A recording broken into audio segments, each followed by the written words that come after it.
Assalamualaikum warahmatullahi wabarakatuh.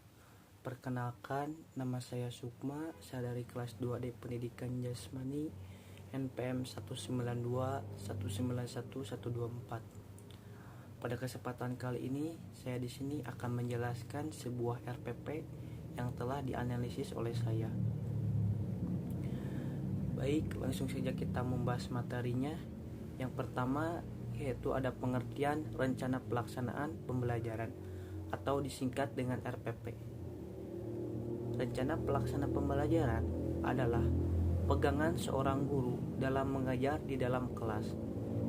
RPP dibuat oleh guru untuk membantunya dalam mengajar agar sesuai dengan standar kompetensi dan kompetensi dasar pada hari tersebut.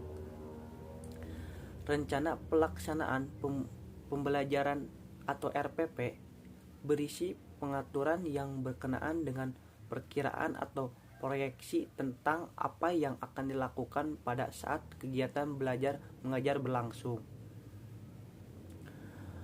Kemungkinan pelaksanaan pembelajaran sesuai dengan rencana pelaksanaan pembelajaran yang telah direncanakan ataupun tidak karena proses pembelajaran bersifat situasional.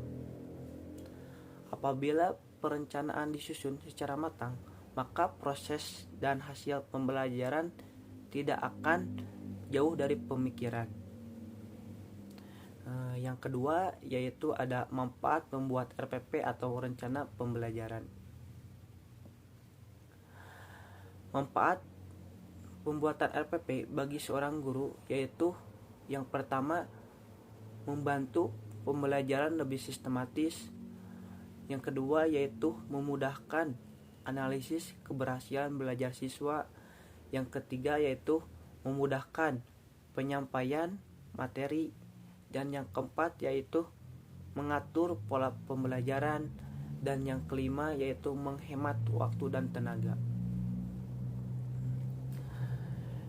RPP terbagi menjadi dua bagian. Yang pertama yaitu ada RPP versi lama, dan yang kedua yaitu RPP versi penyederhanaan menurut PP No 22 tahun 2016 dan Menteri No 14 tahun 2019.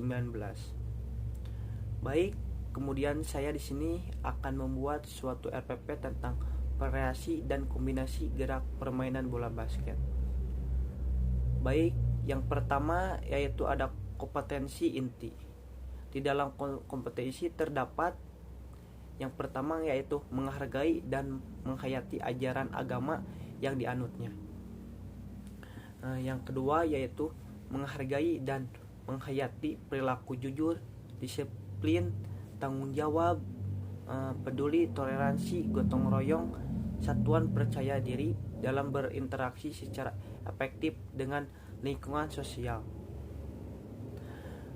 Yang ketiga yaitu memahami dan menerapkan pengetahuan faktual, konseptual, dan prosedural berdasarkan rasa ingin tahunya tentang ilmu, pengetahuan, teknologi, seni, budaya terkait fenomena dan kejadian tampak mata. Yang keempat yaitu ada mengelola, mengaji, dan menalar dalam ranah konkret menggunakan mengurangi, merangkai, memodifikasi, dan membuat. Dan ranah abstrak yaitu menulis, membaca, menghitung, menggambar, dan mengarang sesuai dengan yang dipelajari di sekolah dan sumber lain yang sama dalam sudut pandang teori. Yang kedua yaitu ada kompetensi dasar. Kompetensi dasar yang pertama yaitu ada menghayati dan mengamalkan nilai-nilai agama yang dianut dalam melakukan aktivitas jasmani, permainan, dan olahraga. Yang kedua yaitu berperilaku sportif dalam bermain. Yang ketiga yaitu memahami konsep latihan peningkatan derajat kebugaran jasmani yang terkait dengan kesehatan dan pengukuran hasilnya. Yang keempat yaitu mencoba mengukur kompetensi kebugaran jasmani terkait kesehatan dan keterampilan berdasarkan norma instrumen yang digunakan. Yang ketiga yaitu ada tujuan pembelajaran.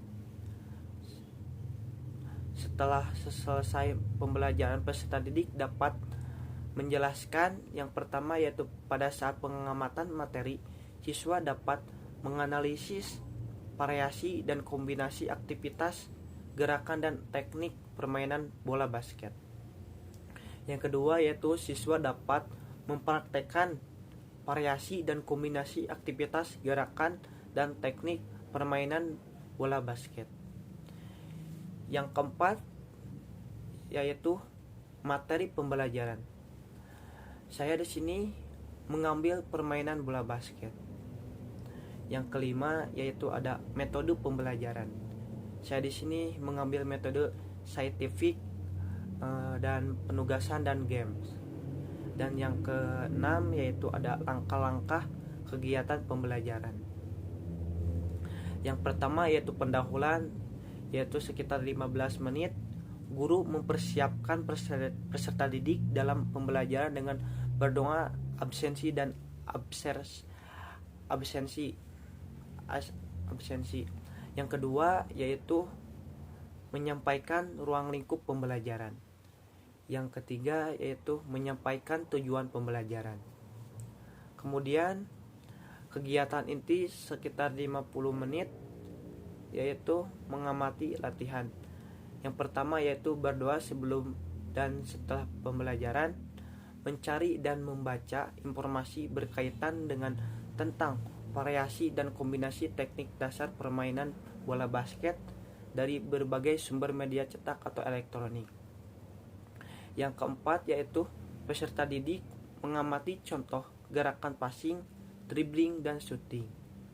Dan yang keempat yaitu menanyai. Peserta didik secara bergantian saling bertanya tentang teknik variasi dan kombinasi teknik dasar bola basket, passing, shooting dan dribble. Peserta didik saling bertanya tentang saat permainan bola basket terhadap kesehatan. Peserta didik saling bertanya tentang otot-otot domain yang dipergunakan dalam permainan bola basket. Peserta didik saling bertanya tentang bagaimana bentuk jenis latihan untuk meningkatkan keterampilan variasi dan untuk kombinasi permainan bola basket. Yang ketujuh yaitu ada eksplorasi, yaitu melakukan passing bawah dengan berbagai variasi secara individual, berpasangan dengan berkelompok, dengan menunjukkan perilaku kerjasama, bertanggung jawab, menghargai perbedaan, disiplin dan toleransi selama bermain. Yang kedua yaitu ada melakukan passing atas dengan berbagai variasi secara individual, berpasangan dan berkelompok, dengan menunjukkan perilaku kerjasama, bertanggung jawab, menghargai perbedaan, disiplin dan toleransi selama bermain. Yang ketiga yaitu melakukan passing dengan berbagai variasi secara individual dan berpasangan dengan menunjukkan perilaku kerjasama, bertanggung jawab, menghargai perbedaan, disiplin dan toleransi dalam bermain. Yang keempat yaitu melakukan shooting dengan berbagai variasi secara individual, berpasangan dan berkelompok, dengan menunjukkan perilaku kerjasama, bertanggung jawab, menghargai perbedaan, disiplin dan toleransi selama bermain. Dan yang kelima yaitu melakukan dribble dengan berbagai variasi secara individual, berpasangan dan berkelompok, dengan menunjukkan perilaku kerjasama, bertanggung jawab, menghargai perbedaan, disiplin dan toleransi selama bermain. Dan ke materi yang keempat yaitu ada asosiasi. Di sini terbagi menjadi 4. Yang pertama yaitu ada